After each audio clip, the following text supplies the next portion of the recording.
शिक्षा और स्वास्थ्य किसी भी ज़िले की जो मूलभूत सुविधाएं हैं वो कहा जा सकता है। और बाराबंकी ज़िले की जब बात करें, यहाँ की स्वास्थ्य व्यवस्थाएं कैसी हैं, इसको भी एक बार ज़रा समझेंगे। तो मंच पर अब जो हमारे अगले मेहमान आने वाले उन्हें मैं आमंत्रित करूंगी। बाराबंकी के सीएमओ डॉक्टर रंजन गौतम जी को मैं चाहूंगी जोरदार तालियों के साथ सर का स्वागत करें। सर, सबसे पहला सवाल मेरा यही है कि बाराबंकी का स्वास्थ्य कैसा है? अनडाउटेडली अच्छा है and I can say it's better than the previous time. Sir, Barabanki की अगर बात करें तो बड़ा ज़िला है, 16 ब्लॉक है, एक छोर से दूसरे छोर तक जाने में समय भी लगता है। अब इन तमाम चीज़ों को मैनेज कैसे किया जाता है? देखिए, इज़ टोटली प्रायोरिटी बेस्ड। हमने इतना होमवर्क कर लिया है कि हमारी जो 21 CSC हैं, 16 mother CSC, 5 non mother CSCs, मेरी मोर देन 55 PSCs हैं। तो it is all priority based. मुझे लगता है कि जहाँ जैसी ज़रूरत है उसके हिसाब से I plan my inspection and accordingly I move as per the need arises. I go accordingly जहाँ जैसी ज़रूरत महसूस होती है। तो आई एम 24 आवर्स अवेलेबल, तो I can move anywhere. Sir, क्योंकि बाराबंकी राजधानी लखनऊ से सटा हुआ ज़िला है, इसलिए स्वास्थ्य सेवाओं के लिए माइंडसेट बना है कि लखनऊ में बेहतर इलाज मिल सकता है, बाराबंकी में बेहतरीन इलाज है। ऐसा माइंडसेट क्या अब यहाँ पर लोगों के बीच में बनने लगा है? देखिए, ये माइंडसेट का मैटर नहीं है। व्हाट आई पर्सनली फील, ये पर्सपेक्टिव है। हमें इसको जानना बहुत ज़रूरी है कि वाई लखनऊ। ट्रीटमेंट तो यहाँ भी अवेलेबल है, डॉक्टर्स यहाँ भी अवेलेबल है।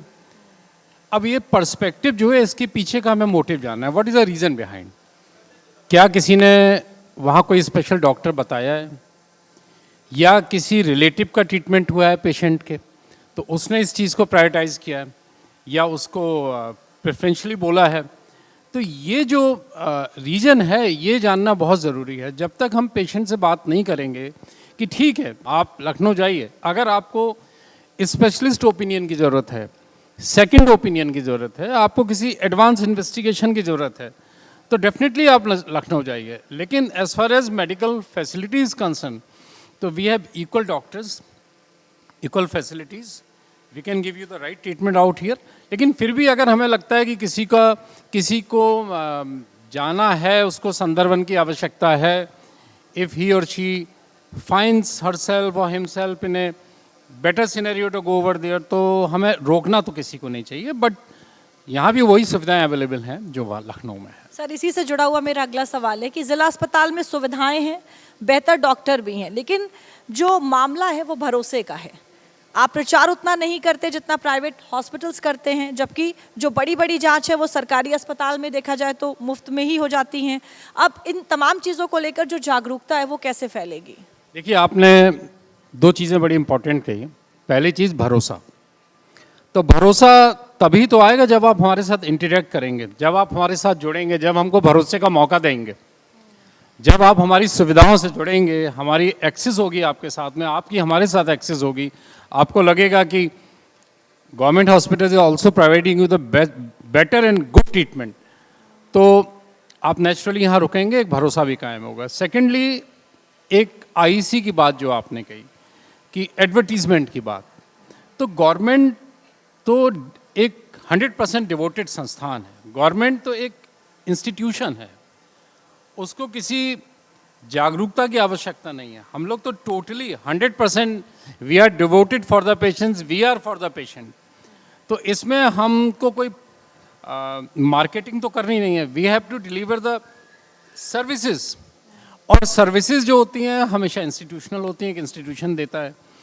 तो मुझे लगता है कि जब जैसे जैसे हमारा इंटरेक्शन बढ़ेगा, लोगों का हम पर भरोसा बढ़ेगा, तो स्वतः हमारी गवर्नमेंट की जो एक पब्लिसिटी है, गवर्नमेंट का प्रति जो लोगों का भरोसा है, अभी भी है, बहुत अच्छा है, और मुझे लगता है आने वाले समय में और बेहतर होगा।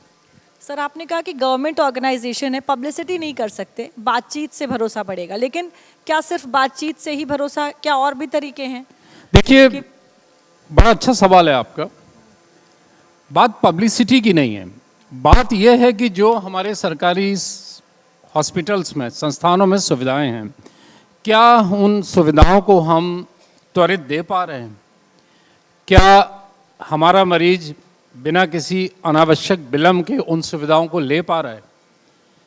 अगर हम ऐसा कर पा रहे हैं, हमारे यहाँ बेहतर इन्वेस्टिगेशंस हैं, बेहतर डॉक्टर्स हैं।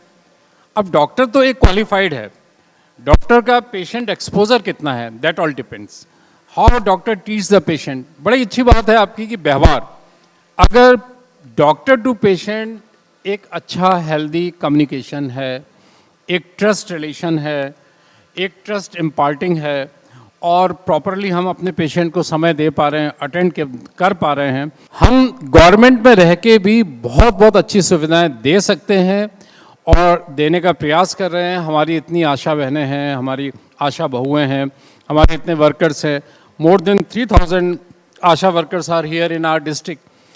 Naturally they are imparting, they are the unit. वहाँ तक प्राइवेट नहीं पहुँच सकता। आप देखिए कि हमारे एक गांव में अगर 1000 घर हैं तो हमारी वहाँ पर आशा है, और आशा हमारी इंटरेक्ट कर रही है हाउस टू हाउस।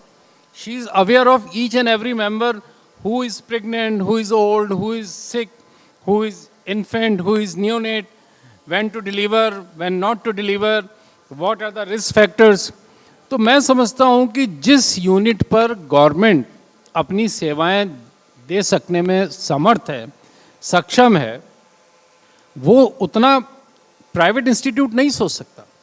और ये जो कॉन्सेप्ट था accreditation of social health activist ASHA, दिसंबर 2005 में ये कॉन्सेप्ट आया था।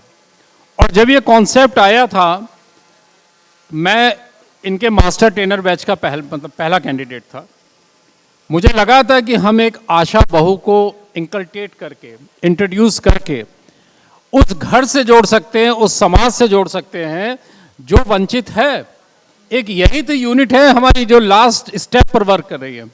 और मैं समझता हूँ कि आई सैल्यूट दिस यूनिट कि they are working to the most grassroots level and they are taking out the people from their home to the hospital। Sir, एक और बड़ा मसला है कि जब मरीज सरकारी अस्पतालों में जाते हैं तो कहते हैं कि डॉक्टर साहब दवा तो लिख देते हैं, लेकिन कहते हैं कि दवाइयाँ बाहर से खरीदो। यानी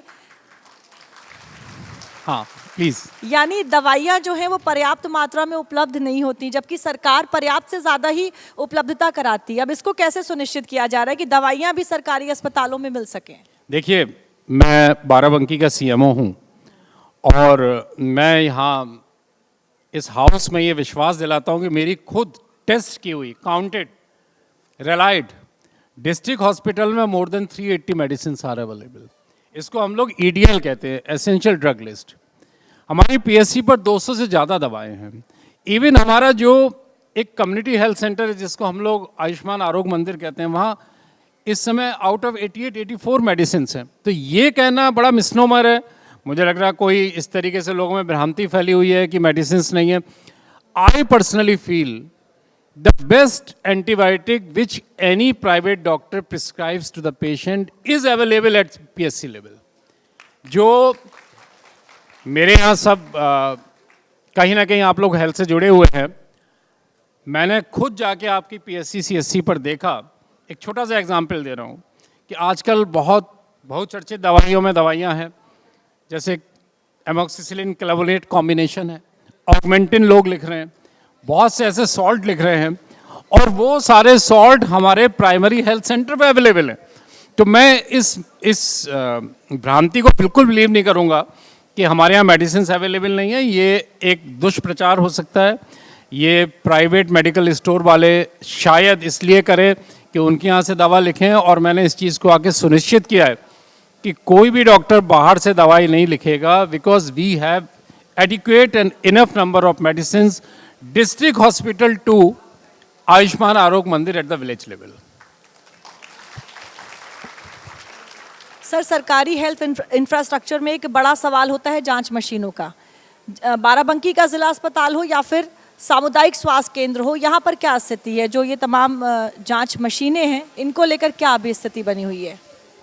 मैं बड़ा स्पष्ट करना चाहूँगा, जहाँ तक जांच की बात है तो जांच मशीनें हम लोगों के इवन डिस्ट्रिक्ट हॉस्पिटल तो एक हमारा एपेक्स यूनिट हो गया जिले का, हमारे BPHU तक भी अवेलेबल है। अभी कुछ दिन पहले यहाँ प्रभारी मंत्री जी आए थे, उन्होंने दौरा किया था जाटा बरेली ब्लॉक का, कम्युनिटी हेल्थ सेंटर देखा था।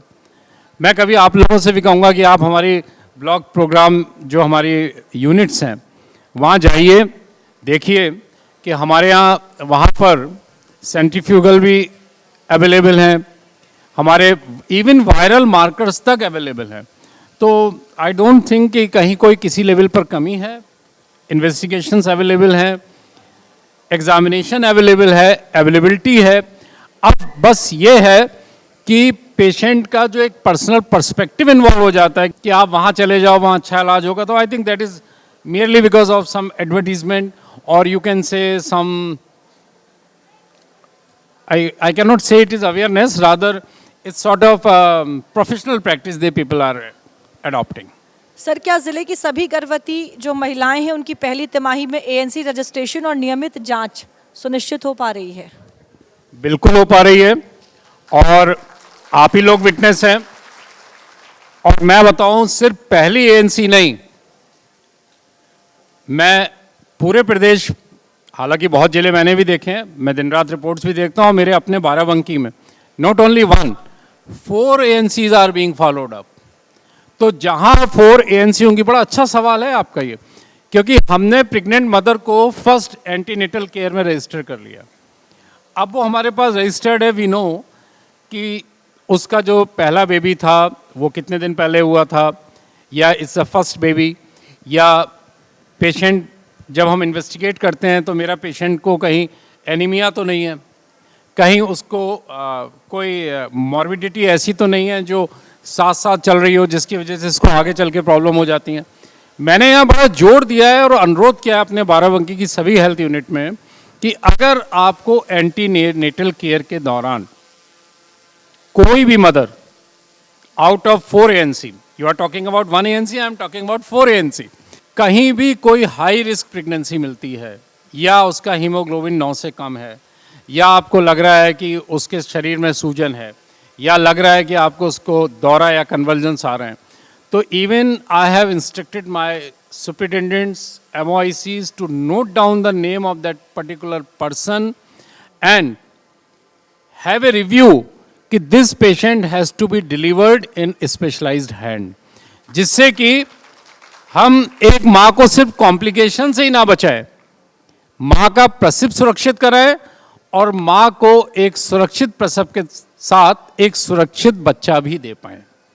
सर, आपने सुरक्षित प्रसव की बात करी, तो अगला सवाल इसी से जुड़ा हुआ है कि पिछले कुछ साल में ज़िले में मातृ मृत्यु दर और शिशु मृत्यु दर में कितनी कमी आई है, और जिस तरीके से आपने कहा इसको डिलीवरी जो है वो माँ और बच्चे दोनों के लिए सेफ हो, इसे सुनिश्चित किन तरीकों से कराया जा रहा है? आपके जो दोनों सवाल हैं कि मातृ मृत्यु दर और शिशु मृत्यु दर, जब ये इंसेप्शन ऑफ आशा हुआ था 2005 में, मैं तब भी विटनेस था, आज भी विटनेस हूं। उस समय मातृ मृत्यु दर 300 से ज़्यादा हुआ करता था और पर लाख लाइव बर्थ्स, और इन्फेंट मोर्टेलिटी रेट एक हम लोग के लिए बहुत बड़ा इशू था, इट वाज मोर देन 150, और ये एक उस टाइम पॉपुलेशन एक्सप्लोजन था। जब ये राष्ट्रीय स्वास्थ्य मिशन का कॉन्सेप्ट आया तो वो आया ही इसी से था कि हमें MMR, IMR, maternal mortality rate, मातृ मृत्यु दर और इन्फेंट मोर्टेलिटी रेट, शिशु मृत्यु दर को रोकना है। आज जब हम बात करें तो ये हमारा 154 है मातृ मृत्यु दर, और इन्फेंट मोर्टेलिटी रेट बाराबंकी में 47 है और हमारा इंडिया का 37 है, बल्कि 34। इसमें चाहे न्यूनेटल मोर्टेलिटी रेट की बात करें, चाहे हम लोग इन्फेंट की बात करें, ये संख्या पहले से बहुत कम हो गई है। तो जब हम IMR की बात करते हैं तो पर 1000 लाइव बर्थ हमारा जो मोर्टेलिटी रेट है इट हैज़ कम डाउन 50। तो इसकी वजह से नाउ पेरेंट्स आर सिक्योर, उन्हें पता है कि हमारे इस बच्चे को कुछ नहीं होगा, and they are not planning to have multiple children, rather to restrict themselves 1 or 2। Sir, टीकाकरण जो है वो स्वास्थ्य सेवाओं का एक अहम हिस्सा है।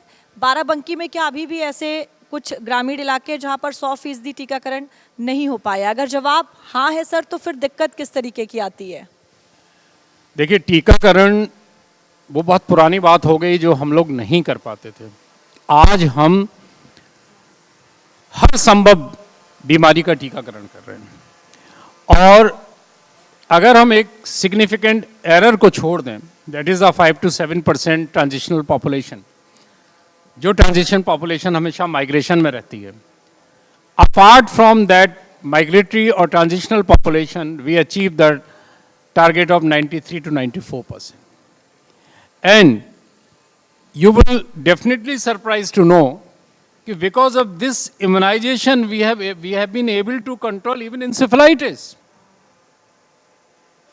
Our Honorable Chief Minister has introduced so many things so effectively. Now, previously there was a havoc of encephalitis, but now the scenario has been changed. We are giving this vaccination, we are giving MR, we are giving these vaccinations. So out of all these, now this is a scenario when we are giving Haemophilus influenza vaccination, we are giving different category of specialized vaccination. So scenario has been improved, and we have been in position to cover a very good number. कहीं कहीं vaccine avoidable behaviour मिलता है, तो उस पर हम लोग ये जानने की कोशिश करते हैं कि वैक्सीन अवॉइडेबल बिहेवियर क्यों है। सर बहुत बहुत धन्यवाद हमसे बातचीत करने के लिए। Thank you very much. Thank you very much.